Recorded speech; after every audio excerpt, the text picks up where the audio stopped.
I'm about to show you something that's going to make you sick to your stomach. Last month, I analysed the retirement accounts of 50 people who all started investing at the same time, with the same amount of money, in the same market conditions. 30 years later, one group had an average of $2.1 million, the other group, $847,000. Same starting point, same time period, but a $1.3 million difference in outcomes. The only thing that separated them was the 5 strategies I'm about to show you. And if you're not using these, you're probably in that $847,000 group right now and don't even know it. My name is John, and I spend way too much time thinking about how regular people can actually build wealth without getting lucky or having insider information. If you're someone who's tired of vague financial advice that sounds good but gives you nothing actionable, make sure to hit that subscribe button and give this video a thumbs up if this helps you out, because what I'm about to share with you isn't a theory. This is the actual playbook that turns consistent investors into wealthy people. Here's the thing. When most people think about long-term investing strategies, they think it's about finding the right stocks or timing the market perfectly. And look, I get it. That's what every clickbait article and YouTube thumbnail wants you to believe. But that is fundamentally missing the point. The real strategies that work, the ones that have created more millionaires than any other approach, they're not sexy. They're not exciting, they're actually kind of boring. But boring is what makes you rich. Let me show you what I mean. Now you might be thinking, oh great, another person telling me to save more money. Revolutionary. But hold on, because this is where most people completely misunderstand how wealth actually gets built. Here's a stat that should terrify you. According to a 2024 Vanguard study analysing actual investor behaviour across 5 million accounts, the average person who says they're going to save 15% of their income actually ends up saving 6.3% when you measure it over 5 years.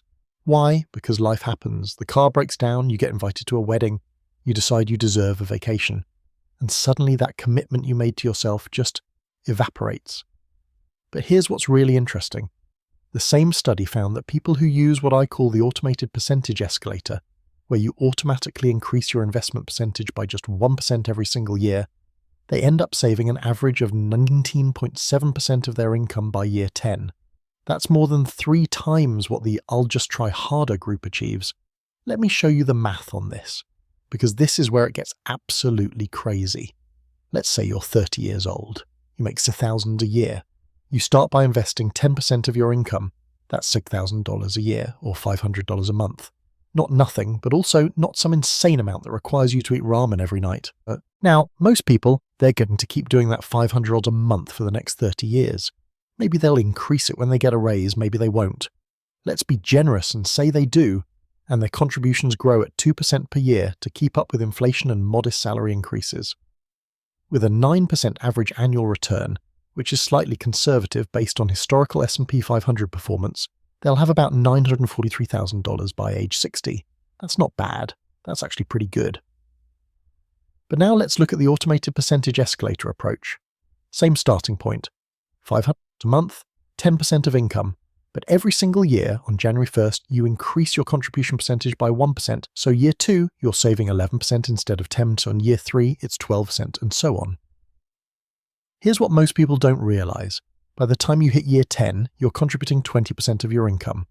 But it never felt like you went from 10% to 20% because you did it one tiny step at a time. It's like the frog in boiling water, except in reverse. You're getting wealthy, so gradually you barely notice it happening. By age 60, using this exact strategy, you don't have $943,000, you have $287,000. That's more than double. Same person, same starting point, same market returns. The only difference is that 1% annual increase. Let me say that again because I don't think people really grasp this. You can more than double your retirement savings by making a decision once, right now, today, to automatically increase your investment percentage by 1% per year. You don't have to think about it again. You don't have to have discipline. You just set it and forget it. Now I know what you're thinking. John, I can't afford to save 20% of my income. And look, I hear you. But that's not what I'm saying. You're not saving 20% today. You're saving 10% today and 11% next year. And here's the psychological shift that changes everything. You're not taking money away from your current lifestyle. You're just taking a portion of your future raises and putting them toward your future self. Think about it this way. If you get a 3% raise next year and you increase your savings by 1%, you still get a 2% lifestyle increase. You're still going forward. You're just not giving 100% of every raise to your present self at the expense of your future self. This is the strategy that quietly creates millionaires. Not Bitcoin, not day trading, not some secret stock tip, just consistently saving a little bit more every single year until you wake up one day and realize you're actually wealthy. Alright, let's talk about something that absolutely drives me crazy. Every time the market drops 10%, 15%, 20%, what do most people do? They panic. They sell. They wait for things to calm down before getting back in. And then they wonder why they never seem to make money in the stock market. Here's a statistic that should fundamentally change how you think about investing. JP Morgan did a study in 2023, analyzing returns from 1994 to 2023. That's 30 years of data. They found that if you invested $10,000 in the S&P 500 and just held it, you'd have $217,000. Pretty good, right? But here's where it gets wild. If you missed just the 10 best days in the market over those 30 years, just 10 days out of more than 7,500 trading days, your 10,000 would only grow to 9,000. You would cut your returns by more than half by missing just 10 days. And you know what the really frustrating part is? 8 of those 10 best days occurred within 2 weeks of the 10 worst days. The biggest up days almost always happen right after the biggest down days, which means if you're the person who sells during the crash and waits for clarity before buying back in, you miss the entire recovery. Look, I'm not telling you anything you don't already know. We all know we're supposed to stay invested and think long term, but knowing it and actually doing it are two completely different things. So here's the strategy that actually works, the market volatility harvesting system. Here's how it works. You set up 3 simple rules right now before the next crash happens. Rule number 1, if the market drops 10% or more from its recent high, you immediately invest an extra $1,000, or $500, or whatever amount you can afford that won't impact your ability to pay your bills. This is money you have sitting in a savings account earning 4% interest. It's not doing much for you there, but deployed during a market crash, that's when it becomes rocket fuel. Rule number 2, if the market drops 20% or more, you double that amount. So if your 10% drop trigger was 1,000, your 20% drop trigger is 2,000. Rule number 3, you keep making your regular contributions no matter what. The extra money during crashes is bonus investing, not a replacement for your normal strategy. Let me show you why this is so powerful.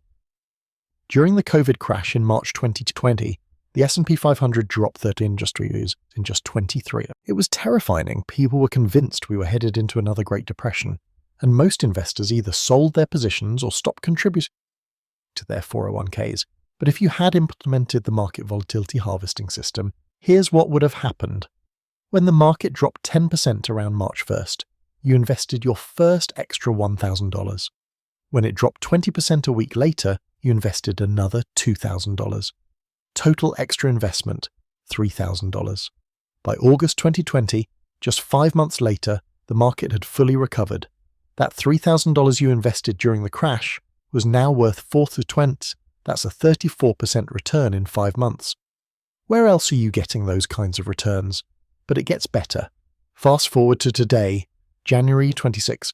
That $3,000 you invested during the March 2020 crash is now worth approximately $700. You more than doubled your money in less than 6 years.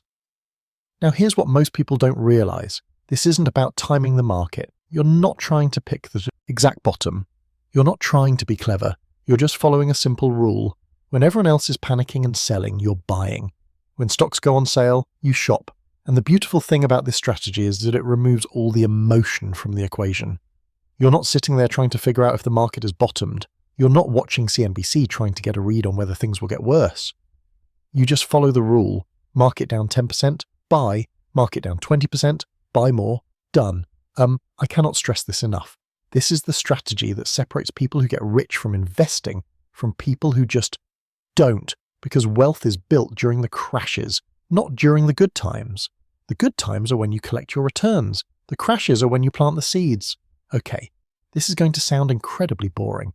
And it is, but this might be the most important strategy in this entire video. Here's the thing about diversification. Everyone tells you to diversify your portfolio. Your financial advisor says it. Every book says it. Every article says it. but almost nobody tells you why it actually works or how to do it in a way that maximizes your returns. Let me give you a stat that's going to blow your mind.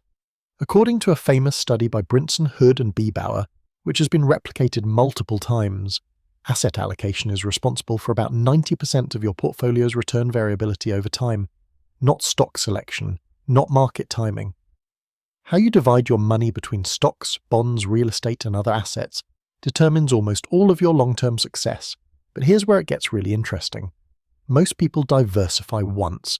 They set up their portfolio as 80% stocks and 20% bonds, or whatever their target allocation is, and then they just leave it. They never touch it again.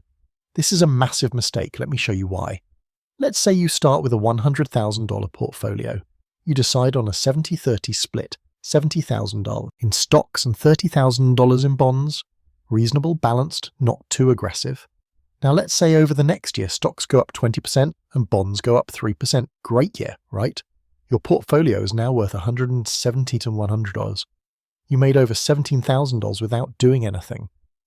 But here's what happened to your allocation. Your stocks are now worth $84,000 and your bonds are worth $3,900. Your portfolio is no longer 70-30, it's now 73-27. You're more aggressive than you intended to be.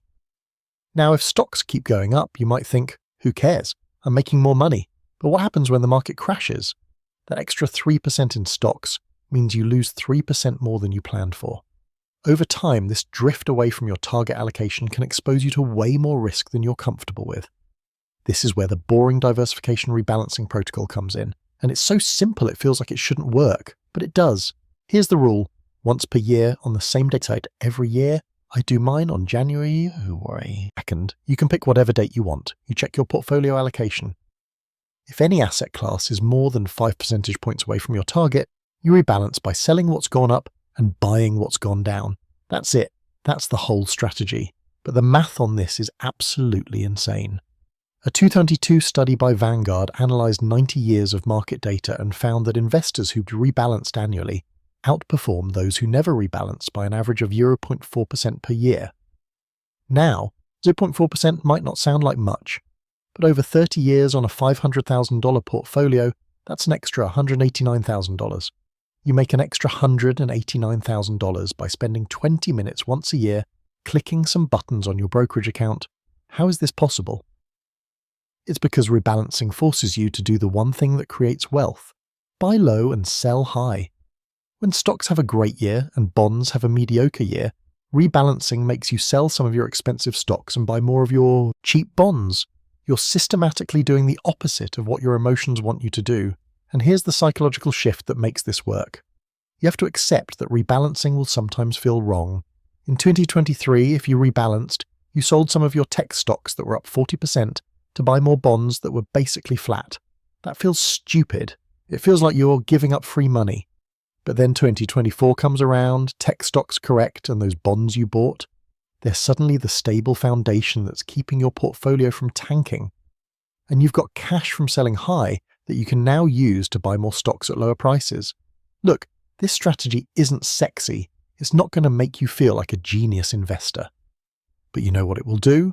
It will mathematically, provably, make you more money over the long run than almost any active trading strategy you could come up with. All right. We need to talk about something that costs the average investor tens of thousands of dollars over their lifetime, but almost nobody pays attention to it. Tax efficiency. Here's a stat that should make you angry. According to a 2024 analysis by Morningstar, the average investor loses between 1% and 2% of their annual returns to taxes. That might not sound like much, but on a $500,000 portfolio over 30 years, that's between $350,000 and $700,000 that you're giving to the IRS instead of keeping for yourself. Now, I'm not telling you to do anything illegal or even aggressive. I'm talking about just using the accounts that the government literally created for you to reduce your tax bill. But most people don't maximize them because they don't understand how to layer them correctly. This is what I call the tax-advantaged account waterfall. Here's how it works. Step 1. Max out your 401k up to the company match. This is free money. If your company matches 3%, you contribute 3%. If they match 6%, you contribute 6%. This is the only true free lunch in investing. You're getting an instant 100% return on your money. There is no investment strategy on earth that competes with that. If you're not doing this, I don't even know what to tell you. You're literally leaving money on the table. Step 2. Max out your HSA if you have a high deductible health plan. This is the most tax-advantaged account that exists. You get a tax deduction when you put money in, it grows tax-free, and you can withdraw it tax-free for medical expenses.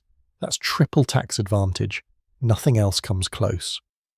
For 226, you can contribute 4,300s if you're single, or 8,500s if you have family coverage. And here's the secret that most people don't know. You don't have to spend this money on medical expenses today. You can invest it, let it grow for decades, and then reimburse yourself for medical expenses later. You can literally save receipts for medical expenses you have today and reimburse yourself 30 years from now when your HSA has grown 10x.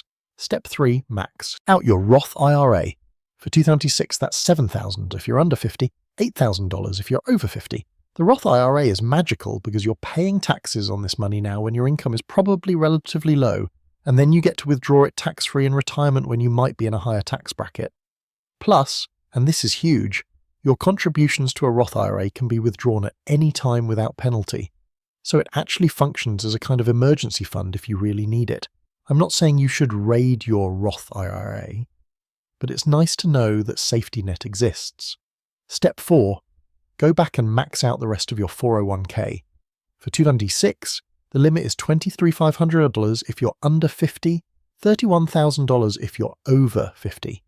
This is where you really start to build wealth because you're deferring taxes on a huge chunk of your income. Step 5. If you've done all of that and you still have money to invest, and honestly, if you're at this stage, you're already doing better than 95% of people, then you open a taxable brokerage account and invest there. But here's the key.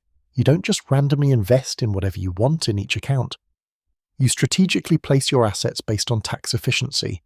Your tax-inefficient investments, things like REITs, bonds, actively managed funds that generate a lot of dividends and capital gains, those go in your tax-advantaged accounts like your 401k and traditional IRA. Your tax-efficient investments, things like index funds that rarely distribute capital gains, stocks you're going to hold forever, those go in your taxable brokerage account. And your highest growth potential investments, things like small cap stocks, international stocks, aggressive growth funds, those go in your Roth IRA because you want the assets that are going to grow the most to be in the account where you'll never pay taxes on that growth. Let me give you a concrete example of how much this matters. Let's say you have $50,000 invested in a bond fund earning 5% per year.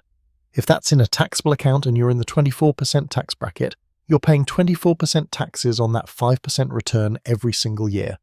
Your after-tax return is 3.8%. But if that same bond fund is in your 401k, you're earning the full 5% because you're not paying taxes on it every year. Over 30 years, the difference between 3.8% and 5% on 50,000 is 102,000. You make an extra 100 grand just by putting the right investment in the right account. This is what I mean when I say these strategies aren't sexy. Nobody's making YouTube videos about tax-advantaged account optimization because it's boring. But boring is what makes you rich. Okay, this last strategy is different from the others because it's not just about growing your wealth, it's about protecting it and using it. Here's the thing that terrifies me about most people's investment strategies. They're building a giant pile of money with no plan for how to actually use it. They're just accumulating, hoping that somehow, magically when they're 65, they'll figure out how to turn that pile of money into income they can live on. That is not a strategy. That's hope. And hope is not a plan. According to a 24 study by Fidelity, 61% of retirees say their biggest financial worry isn't running out of money. It's not knowing how much they can safely spend. They have $500,000, $1 million, even $2 million saved up, but they're still living like they're broke because they're terrified of spending too much and running out. This is where the income stream diversification ladder comes in, and this is a strategy you need to start building today, even if you're decades away from retirement. Here's how it works. You don't just build one giant pile of money. You build multiple smaller income streams that all mature at different times and serve different purposes. It's like building a ladder where each rung is a different source of income. Rung 1, your emergency fund and short-term savings. This is 6-12 months of expenses in a high-yield savings account. This isn't an investment, it's insurance. This is what keeps you from having to sell stocks at the worst possible time when you have an emergency. Rung 2. Your dividend-paying stocks and index funds. These are investments that pay you cash every quarter regardless of what the market is doing. In 226.2, you can build a portfolio of dividend aristocrats, companies that have increased their dividend every single year for 25 plus years that yields 3 to 4%. On a $500,000 portfolio, that's $15,000 to $20,000 in annual income that you can count on. None of these strategies are exciting. None of them will make you rich overnight, but all of them, used together, will systematically move you from wherever you are right now toward actual financial independence. And here's the thing that nobody wants to tell you. You don't need to be perfect at this. You don't need to implement all 5 strategies flawlessly, starting tomorrow. You just need to pick one, literally just one, and start doing it consistently. Start with the automated percentage escalator. Set up that 1% annual increase today. Right now, pause this video and go do it. It'll take you 5 minutes. And that one decision, that single 5-minute action, will put you on a path to having twice as much money in retirement as you would have had otherwise. Then next month or next quarter, come back and implement another strategy, and then another. Build this incrementally, one strategy at a time, and in 5 years, you're going to look back and be shocked at how much your financial life has changed. Wealth isn't built in moments of genius. It's built in small, consistent actions taken over and over again for years until they compound into something extraordinary. So that's my challenge to you. Don't just watch this video and then forget about it. Pick one strategy, implement it today, and then leave a comment telling me which one you chose and what specific action you're taking. Because I genuinely want to know, and I'll respond to every single comment. If this video helped you, make sure you're subscribed, because I'm making more content like this every single week. And if you want to go deeper on any of these strategies, let me know in the comments what you want me to cover next. Now go build some wealth. I'll see you in the next one.